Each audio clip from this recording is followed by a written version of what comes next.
ya que se habló de las mafias, sería importante un poco dilucidar, por ejemplo, el caso del Ministerio de Justicia, el doctor Aníbal Torres. ¿Cuál debería ser su rol, su papel como ministro de Justicia para erradicar para erradicar prácticamente estas mafias inquistadas en todos los niveles, ¿no? Hay que ver en todos los niveles.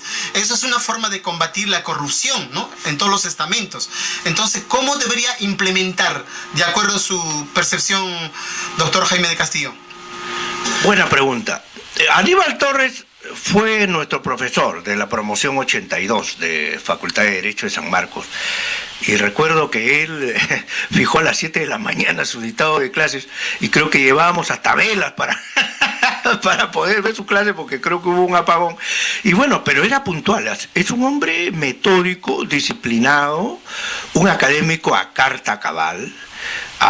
Pero, ¿cuál es la debilidad política de Aníbal Torres? Es un hombre muy honesto. Y cuando se es muy honesto, a veces no se quiere manchar las vestiduras de las que hablaba Otto von Bismarck, el famoso canciller de hierro. Dijo que todo aquel que transite por la política en algún momento va a tener que mancharse las blancas vestiduras con el suelo sucio de la política. Entonces, ¿qué cosa quiero decir con esto? Que el doctor Aníbal Torres no necesariamente tiene que ofrecerle cosas sucias, pero sí tiene que hacer cosas políticas muy serias. Creo, mi estimado amigo, que la principal labor del ministro de Justicia en estos momentos es trabar jurídicamente la vacancia presidencial. Yo creo que el cerebro y toda la sapiencia de este jurisconsulto sanmarquino, don Aníbal Torres Vázquez, debe centrarse junto a un equipo de expertos en trabar jurídicamente, judicialmente, en el nivel que corresponda, la vacancia presidencial. Hay un antecedente. El presidente Vizcarra presentó un documento al Tribunal Constitucional para que solucione el tema, se pronuncie sobre el tema de la vacancia presidencial. Y eso quedó a medias. Yo creo que Aníbal Torres puede hacer un amigo Curiae o pueda tomar una acción legal inteligente y de acuerdo a ley para que el Tribunal Constitucional se empiece a preocupar en este tema y siente las bases para no abusar de la vacancia presidencial.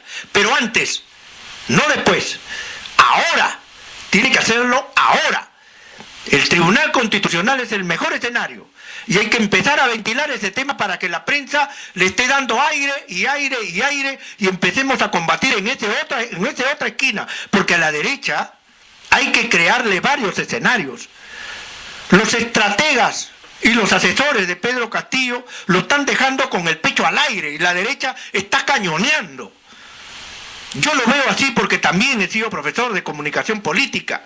Entonces lo que necesita ahí es unos zorros de la comunicación política para ir creando otros corners, otras cortinas de humo para que la derecha se vaya entreteniendo en cosas que les interesa. Por ejemplo, lo que le acabo de hablar a usted, el pago de impuestos a las universidades, los va a alocar.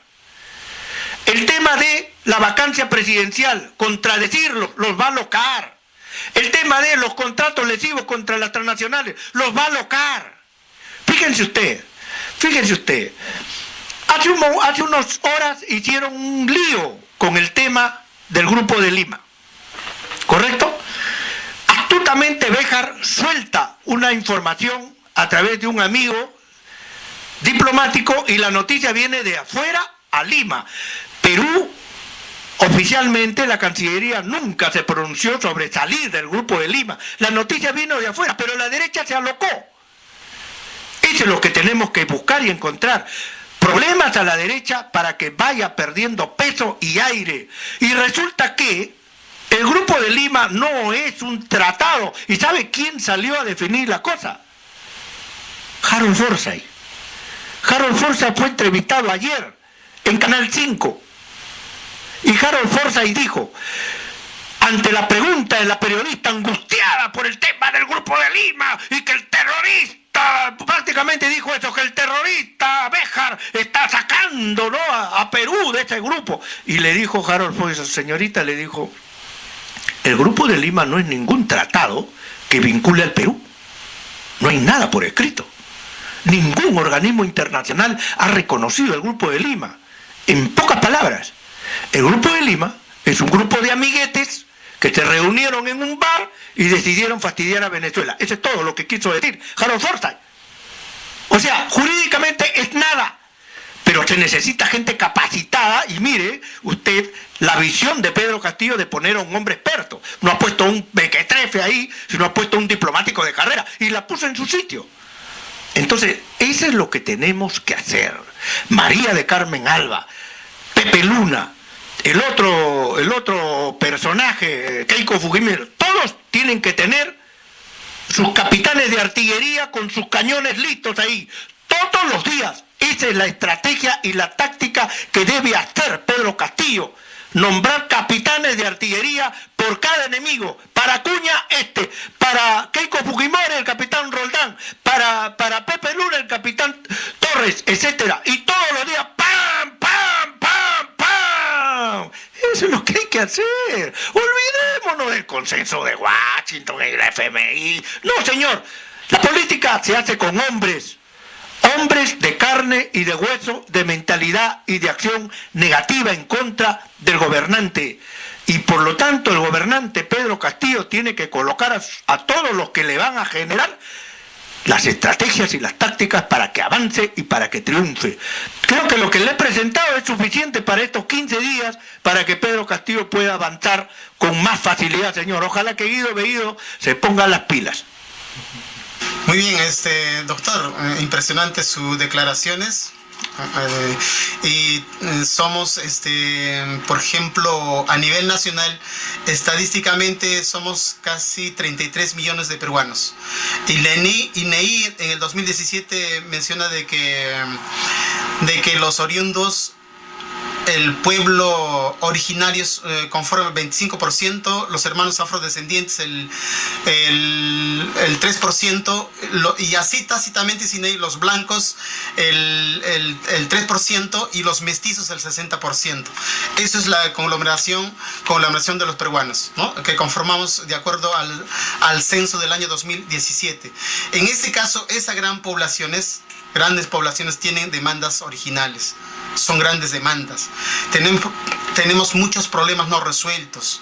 Tenemos Contaminación del medio ambiente, señor doctor Jaime del Castillo.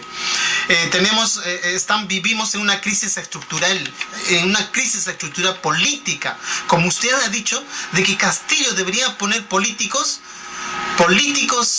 que encumbren sus banderas que ha clamado a la población, a esa población del sur, del norte, del centro. Y para ello tiene que poner bastante seriedad. Y frente a ello, ahora vemos cómo es que la derecha recalcitrante, esta derecha, algunos le dicen la derecha achorada, ¿no es cierto? Esa derecha cómo va generando tensiones políticas en el Congreso. Imagínense, por la inexperiencia de nuestros congresistas del Perú Libre, que no han sabido defender su posición política frente a ello. Entonces de ahí se va generando lo que es la polarización. Definitivamente vivimos una polarización, y eso no me va a dejar mentir. Y vivimos una fragmentación. Y no solamente una fragmentación política, una fragmentación social entre ricos y pobres. Eso no me dejará mentir. Conozco yo la realidad de mi país, de mi pueblo, de ese pueblo de Puno, que viven a 4.500 metros sobre el nivel del mar. Y por lo tanto se está dando la gran incertidumbre. Y creo que nosotros como hombres de opinión tenemos que decir las cosas sin pelos en la lengua para orientar. En este momento le anuncio de que vivimos, Sagasti nos dejó con 198 conflictos sociales. Ahora, ese es el mayor reto de Pedro Castillo. Ese es el reto. En este caso, ya casi en la parte final, Jaime del Castillo quisiera hacer una petición. ¿Qué le recomendaría a Pedro Castillo para enfrentar todos esos males? Bien, gracias. Sí, efectivamente, pero todos estos problemas de las comunidades y las minorías, de las minorías que has mencionado, tienen un trasfondo económico. Hay un trasfondo económico. Cuando ellos no importan económicamente, nadie los toca. Ahí están, por ejemplo, los no contactados, amigo, ¿no? Los no contactados, ¿quién se ocupa de los no contactados? Nadie, porque no hay interés económico. Entonces, cuando agreden a minorías y a comunidades que has mencionado, es porque hay un interés económico. Entonces, ¿qué tenemos que hacer? Lo que le han encargado a Pedro Castillo, una asamblea constituyente. Entonces, por ejemplo, Chile, la presidenta de la Asamblea Constituyente, es una lógico, es una mujer que proviene de una comunidad antigua, sufrida en Chile, aplastada durante muchísimas décadas, pero ya es la presidenta. Entonces, lo que tenemos que hacer aquí es ir a una Asamblea Constituyente. Pero no está de más. Lo que le recomiendo a Pedro Castillo y a Guido Bellido es que, así como ha pedido el presidente de la República, que se reúnan mensualmente con los gobernadores regionales, eso lo ha dicho hoy, quiere una reunión mensual con todos los gobernadores regionales, me parece estupendo y fenomenal y estratégico, porque así la tienes a la derecha arrinconada. Igual debe hacer el presidente de la República y Guido Bellido con todas las comunidades y minorías del Perú, reunirse con ellos por lo menos cada 3 meses para ir monitoreando sus problemas, irlos solucionando. El presidente de la República lo primero que debe hacer hoy es llamar, así como ha llamado a los gobernadores regionales, que llame a todas las comunidades y minorías del Perú, costa, sierra y selva, señor, étnicas, de diferentes, polivalentes, polivoces, diferentes idiomas, qué sé yo, y empiece a reunirse con ellos ya. Ojalá que la reunión sea mensual, hagámoslo cada 3 meses, y un monitoreo, presentación de problemas y un monitoreo cada 3 meses, hasta que se apruebe la elección de la Asamblea Constituyente y ellos tengan asiento ahí. Cuando tengan asiento ahí, ya los dejamos que ellos luchen por sus puntos de conflicto, ¿no? Pero me parece que hay que acercar a Palacio de Gobierno ya, ahorita mismo, a las comunidades de todo el interior del país, más las minorías, y empezar a trabajar temas concretos. Yo creo que eso es lo importante. En este punto, enfatizar, sabemos muy bien de que el Perú es diverso, tiene más de 55 lenguas, ¿no es cierto? De acuerdo a los datos del INEI, 55 lenguas, tanto en las 3 regiones, en la sierra, en la costa y en la selva. Mayormente tiene la selva, tiene lenguas con sus propias costumbres, su propia cultura, su propio modus vivendi, donde el Estado nunca ha llegado. Nunca ha llegado el Estado, la educación sin vías de comunicación, etc. En este caso, Castillo dijo de que el Estado es el que va a dirigirse a esas poblaciones. Yo creo que hay que enfatizar y hacerle seguimiento, ¿no? De que el Estado y sus ministros son los que deberían acercarse a esas grandes poblaciones con lineamientos y políticas públicas tácitos y claros, y con inversión económica, inversión pública, no sé qué es lo que necesita. Yo creo que yo me atrevo a decir, Jaime, de que no nos va a salvaguardar lo que son los asistencialismos implementados por Kuczynski, implementados por el liberalismo. Lo que se quiere es, de repente, si hablamos un poco más un poco de economía, yo pienso que es la tecnificación, la industrialización. ¿Cómo llegar a eso, no es cierto? Yo creo que son grandes puntos, hay mucho pan que rebanar frente a ello. En todo caso, ya casi en la parte final, de repente dar un poco, cambiar sobre la temática, y con eso ya culminamos. Le cuento, doctor, de que el 26 enfatizamos un poco más que se aproxima este punto de reencuentro. El 26 es la confianza de voto. En todo caso, ¿cuál sería la recomendación a los congresistas? ¿Cómo deberían enfrentar enfrentar ello frente a para lo que significa el confianza de voto. ¿Y cuál será la actitud, no, la actitud de esa mayoría centro derecha y de la derecha, señor Jaime del Castillo? Bueno, para complementar lo que acaba de decir, son 95 conflictos sociales que está asumiendo en este momento Guido Bellido, ¿ya? Y me mencionaste por ahí, me parece, el vicepresidente de Evo Morales, que es Liñera, Álvaro Liñera. Pero Álvaro Liñera pecó de infantilismo, mucha ideología. ¿Ah? ¿Y por qué te digo mucha ideología? No, mucho florilegio académico. ¿Saben por qué? Porque le dieron un golpe tonto a Evo Morales.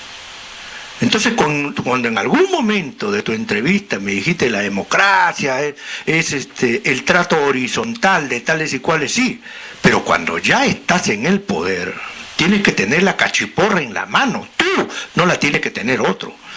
Entonces, Liñera fracasó estrepitosamente porque fue demasiado académico. Mucho conflicto, mucho fantasmita, mucho truco por acá académico. Oiga, y le dio el golpe de Estado un cachaco.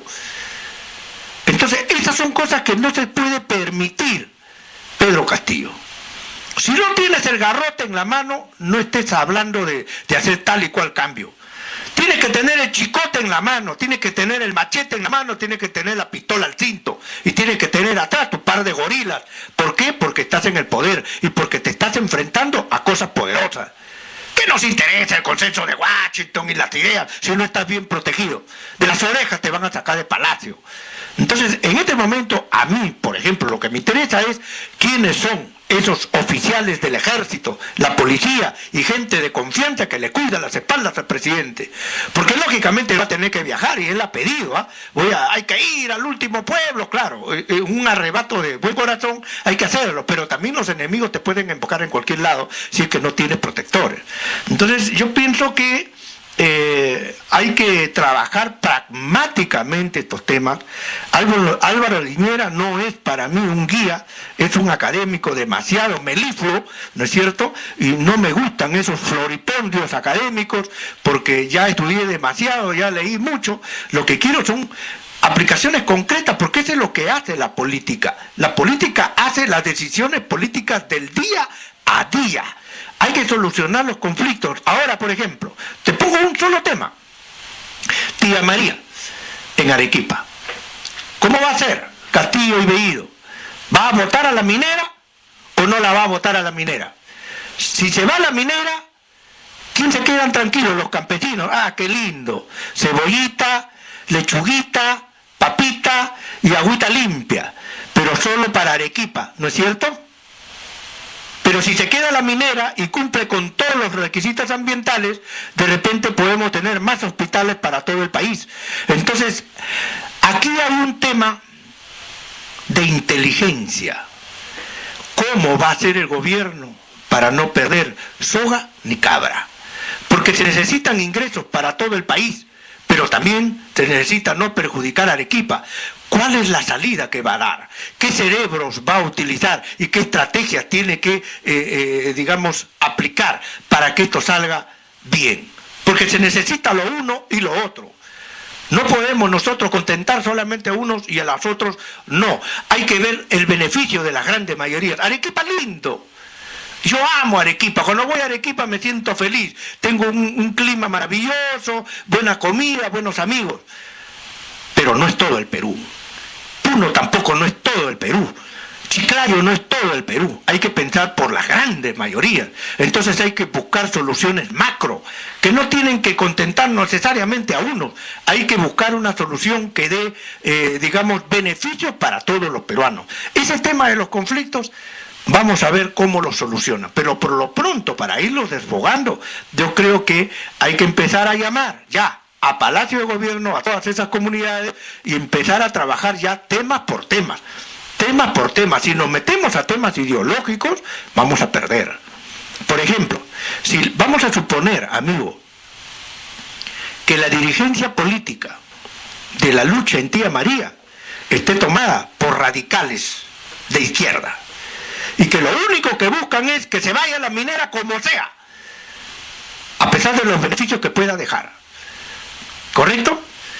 Vamos a suponer eso. Y vamos a suponer que la minera diga, ¿sabe qué, señores? Yo voy a traer la última tecnología en materia medioambiental y no les va a faltar agua, no les va a faltar nada, no les va a afectar ni el pueblo ni nada por nada y voy a explotar. Entonces, ¿qué optamos? ¿Por la salida radical ideológica? No, que se vaya la minera explotadora. ¿O hacemos que la minería trabaje y que a su vez deje en un nuevo contrato que precisamente es reclamado, en un nuevo contrato con la minera, va a dejar más impuestos para los peruanos y esas postas que tú quieres con psicólogos, con médicos a nivel nacional se implemente? ¿Cuál es mejor? Lo último, ¿no es cierto? Entonces hay que ir a salidas prácticas, salidas efectivas, no ideológicas, mi estimado amigo. Bien, claramente he escuchado su manifestación, pero sabes muy bien de que, por ejemplo, las mineras cuando ejecutan una concesión no tienen un estudio de ambiente, de impacto ambiental. Eso es el problema. Entonces se peca en contaminar el medio ambiente. Ahora tenemos una ley minera que tiene una ley esclerosada de hace 40 años. No está actualizada la ley minera. Entonces pienso que esos puntos se debería actualizar para hacer una minería responsable, ¿no es cierto? En este caso, inclusive quizás determinar por regiones qué zonas son productivos en agricultura, qué zonas son en minería, qué zonas son agroindustrial, zonificar inclusive, ¿no? Zonificar para que no haya ningún tipo inclusive se llega a la criminalidad, ¿no? A la criminalidad por parte del Estado en contra de los pobladores. Porque si tú has hablado de Arequipa, por ejemplo, ellos están luchando desde el año 2011, imagínense, desde el 2011, y cuántos muertos nos ha dejado. Ellos dicen, tal como ha mencionado Pedro Castillo, agua sí, oro no, en Cajamarca, agua sí, oro no. En todo caso, esos puntos de vista pienso que se debe tomar con seriedad y estudio, con un verdadero ministerio ambiental donde hay un real estudio sobre los impactos ambientales, porque si usted ve, no sé si ha visto en las redes, vemos las denuncias las denuncias por ejemplo, las denuncias por ejemplo, en Puno, las cabeceras de ríos están siendo totalmente contaminados. Jaime Castillo, creo que es otro punto, pero en todo caso se respeta, ¿no? Se respeta las decisiones, la propuesta en ese punto. Bien, mi querido doctor Jaime del Castillo, ya estamos en la parte final. No sé si usted quisiera redondar y acotar genéricamente algo más, y con la virtud de que no será la primera ni la última, para las siguientes seguramente que vamos a contar con usted después del 26. ¿Qué va a pasar el día 26 en el Congreso de la República? Correcto. Muchas gracias por la invitación. Solamente darte la razón en el sentido que hay que aplicar esos instrumentos, pues una nueva ley de minería, unos nuevos tratos y pactos y contratos. Ahí creo que sí coincidimos, una nueva ley de minería estudiada y actualizada. Exactamente, pero lo tiene que hacer Pedro Castillo ahí está su ministro de Medio Ambiente, ya tiene que trabajar todos estos temas, pues, ¿no? Estas son las nuevas reglas de juego, señores de la minería. Aquí están, léanlas, ¿les gusta? ¿Está bonito? ¿Sí? ¿Quieren agregarle algo? ¿Sí? ¿Ok? ¿Nos ponemos de acuerdo en esto? Ya, para adelante, ¿correcto? Se llama la comunidad.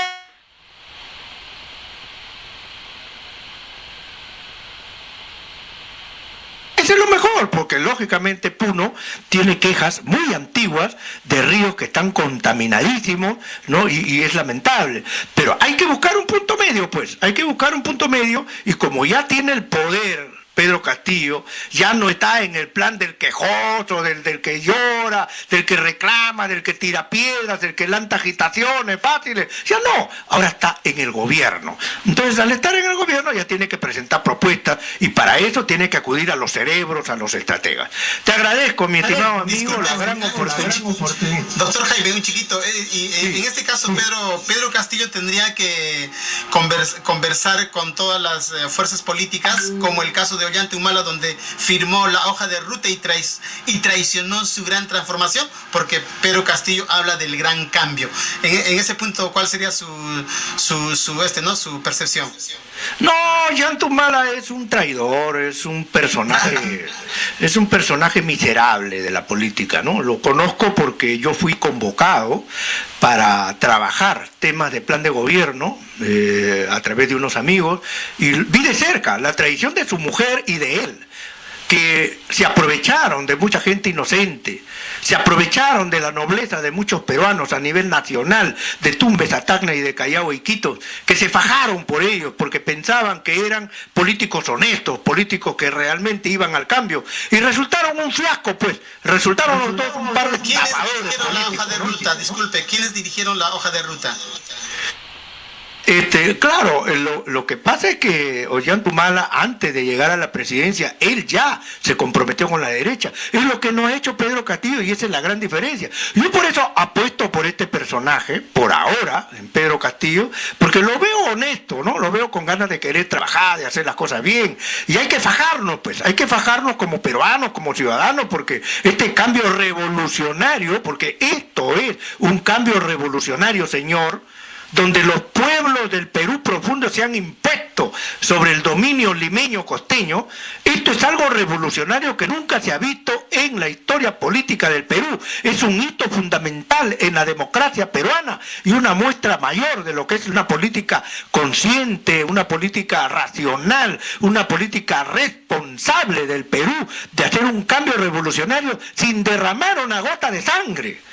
¿Correcto? Entonces por eso es que la derecha aúlla de dolor, porque no sabe cómo lo perdió, y es que el pueblo ya fue tomando conciencia con tanto engaño, con tanta mentira, con tanta basura mediática que ya ahora no le hace daño, pero ha logrado un cambio y hay que protegerlo. Entonces el presidente Castillo creo que se siente respaldado y está trabajando, me parece, en forma hasta ahora correcta, decente, y hay que apoyarlo.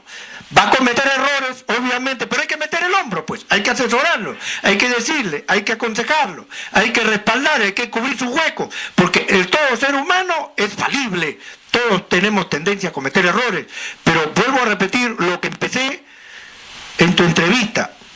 Hay un clima, hay una temperatura, hay una concordancia, hay una alineación de planetas que logró que Pedro Castillo llegue al poder.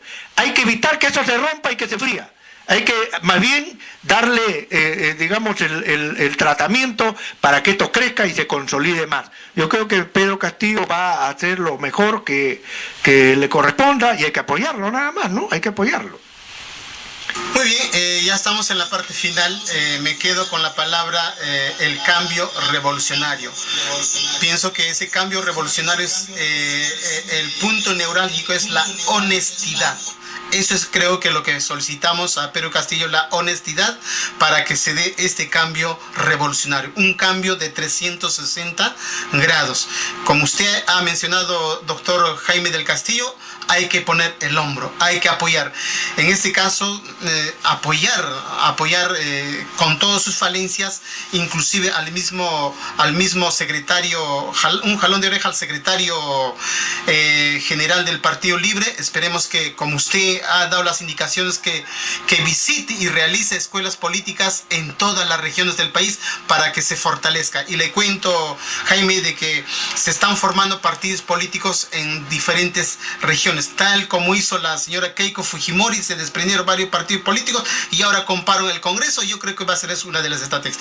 Bien, Jaime del Castillo, me quedo satisfecho y agradecerle anticipadamente a nombre de quien habla, a nombre de mis colegas, a nombre al nombre de los sureños, de los que en sí buscamos ese verdadero cambio. Como usted es una lumbrera durante 2 décadas, creo que es una grata experiencia y he aprendido bastante de usted, señor doctor Jaime del Castillo, y simplemente me queda estrecharle un abrazo virtual y despedirme. Muy buenas noches, doctor Jaime del Castillo, hasta la próxima oportunidad. Muchas gracias, buenas noches y hasta una próxima oportunidad. Muy buenas noches.